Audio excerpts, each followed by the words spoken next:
guys, and welcome back to my channel.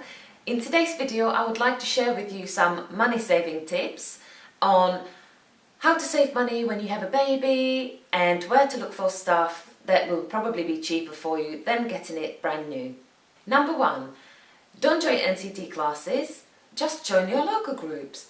I've looked into NCT and it costs something like £160, which is fantastic if you can afford it, but if you are anything like us, you know, you are in your 30s, you are trying to save for a mortgage, you are expecting first baby. I didn't have the spare money. I joined the local NHS group. It didn't cost me anything and I met some really nice people there and the information was just as good. Number two, get second-hand stuff.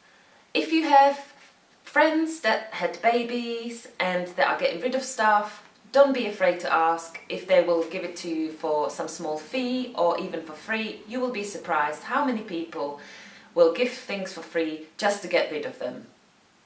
Most of Amelia's things, when it comes to swings and bouncers, are second-hand, and I'm not afraid to say it.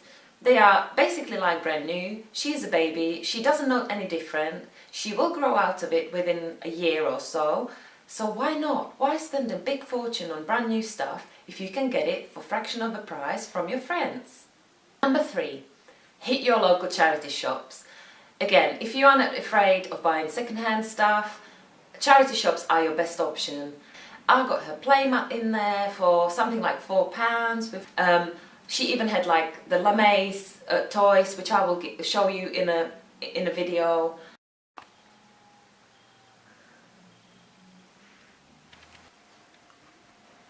And you know, they each cost like £12 or something, so to get that for £4 was a total bargain. So I definitely recommend charity shops. I hit them every week and I'm not afraid to say it. Number four, join local Facebook sales pages. If you are on Facebook, you will find that sometimes it's really handy to join your local pages. People sell a lot of stuff on Facebook these days because it doesn't cost you anything to post stuff and you can find really good bargains on there. I, for example, found bottles, like they were brand new bottles that someone wanted to get rid of. I was just about to try to start weaning her off breastfeeding. I started expressing and it cost me something like half the price, not even that, for 3 bottles that were absolutely brand new, sealed, and you know, bargain, again. It's an easy way to get rid of stuff as well, which leads me to number 5, sell stuff you don't need. You will know that as your baby grows, they will need more stuff. If you live in a small place like ourselves, you often accumulate stuff that you don't actually need, so look around your place. Find things that you hardly ever use, try to stick them on, again, local Facebook pages, Gumtree, which is for free, or pages like that. FreeCycle is really good for stuff. Get people to come and pick it up. Before you know it, you will have 50-60 quid in your pocket. We got rid of our fish tank that way, we got rid of our coffee machine, and all within 1 week. And these are the things that can, you know, make someone else happy. They were almost brand new, but we don't use them anymore. They're just lying here collecting dust. So why not get yourself a little bit of extra money that you can then save on holiday, on stuff for the baby, or on mortgage, like in our case. Number 6, don't be afraid to ask friends to give you vouchers. You'll be surprised how many people actually are quite relieved with the fact that you ask for money. People often buy you duplicates, then you have to go and change it, or exchange for something else, or you have to get your money back. It's too much hassle. I think it's quite nice to get a voucher. You know, they don't normally expire for another year or so, and for example, Amelia's now 4 months old, she's starting to, you know, want to sit up. I'm thinking about trying to wean her a little bit earlier than I expected. And I didn't have a high chair. I still got a voucher, got myself a really nice high chair, and she loves it.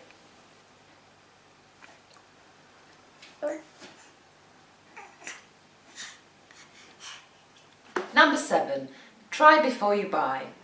I really wish I did that with the baby carrier that I got for Amelia. It's very difficult to put on. It takes a lot of effort to try to get it on you and clipped and everything if you are on your own, which, you know, most of the days, let's be honest, it's just us juggling a baby and a dog.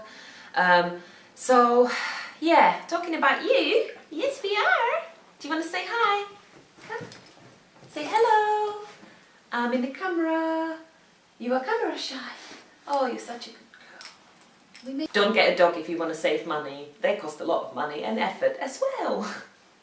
No, I'm only kidding. She's lovely. Aren't you? Okay, off. Good girl, off the sofa. Good dog. Where was I? Yes, the baby carrier. So there apparently is a website, and usually it's your local library in the UK that do try before you buy, and you can actually come along and try a sling for a small fee for about a week or so to see if you are happy with it, if it's going to be something that you comfortable with. So I definitely recommend that. Number 7, host coffee mornings in your own house. Most of you will know that once you have a group of friends that you met in the local groups or whatever, you will go out for coffee. Coffee will be like one thing that you must do every week to get out of the house to keep you sane. Yes, it's nice to get out and to have your coffee in the cafe, but once you get a cake or maybe light lunch, it can get a lot more expensive than you would like. So from time to time, one of us will host coffee in their house. All of the girls then come over to my house, for example. You know, I'll make coffees and teas. I even bake a cake, which is a great excuse. And, you know, babies can then enjoy lying on the floor, sitting around, you know, in the bouncer, share the toys, play together, and they don't have to be on your lap the whole time that you're trying to kind of have a coffee, have a baby, you know, have a chat. It's a bit too much, it's not very relaxing, so sometimes it's really nice to actually do it at home and actually have coffee in peace and finish it before it gets cold.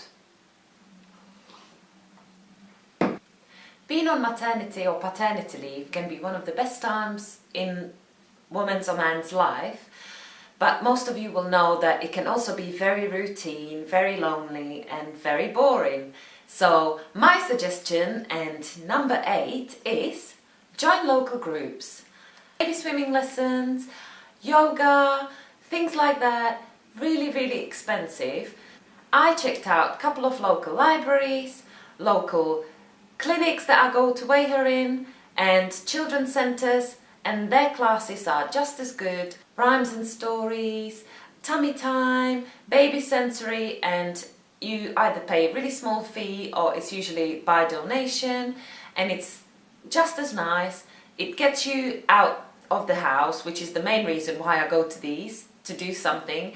Babies enjoy it. Most importantly, Amelia loves socialising, so, you know, she is happy, I'm happy, and we both stay sane.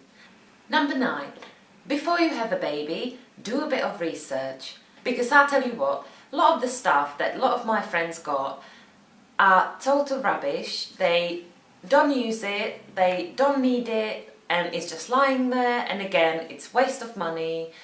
And yes, sometimes you can't avoid it. You are first-time mums, or you don't really know what babies need. Just, I know as hard as it is, just try to wait till you have them, because there's nothing worse than spending loads and loads of money on things you're never going to use, things that are totally useless.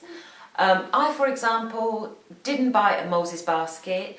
I have a pram. The basket in there is overnight sleep, so she was in there for first 2 months. You don't need Moses basket, you don't need a crib, you don't need, you know, all of this before she goes in a cot, because, you know, why would you need 3 beds? Babies outgrow them so quickly, honestly. You know, things like that will save you money in the long run. She could sleep in her carry cot part of the pram until she was about 2 or 3 months. Just try to think about stuff like this. Bottle warmers. Some people love them, some people hate them. None of the people that I know have ever used one, so I just didn't get any. Bottles, again, I waited. You know, am I going to breastfeed? Am I going to bottle feed? Until you know. Don't buy tons and tons. Buy 1, buy 2, you know, and see how you go. They might not even like them. They might not even take to it. Do you really need breastfeeding sling? Can't you just use a muslin cloth? So I would say stick to basics, buy just a few basic things that every baby needs. And number 10 is a bit of a health point as well. Walk where you can. Instead of getting a bus to town, I usually walk. Yes, I'm not gonna lie, sometimes I'm tired, so I will get one way bus and then I'll walk back to save myself on bus fees, and it will keep me fit as well. We go walking to the park a lot and we just walk everywhere, you know, as much as we can, because A, it makes you feel better, B, it makes babies feel better, and usually they fall asleep, so you'll get a bit of time to yourself even though you are exercising, and it's just a great way of losing that baby weight. Okay, so these are my 10 things on how to save money. I really hope you enjoyed this video. Give me a thumbs up if you did. If you have any comments on how you are saving money, the things that you found helped you to save money and space in your house, please share with me. I will be looking forward to reading them, and I hope to see you soon. Bye! Number 7. You can... Oh my god. And we have a really small place. We don't have enough time. Now, baby swimming, how expensive that is. So instead of doing that, I found a couple of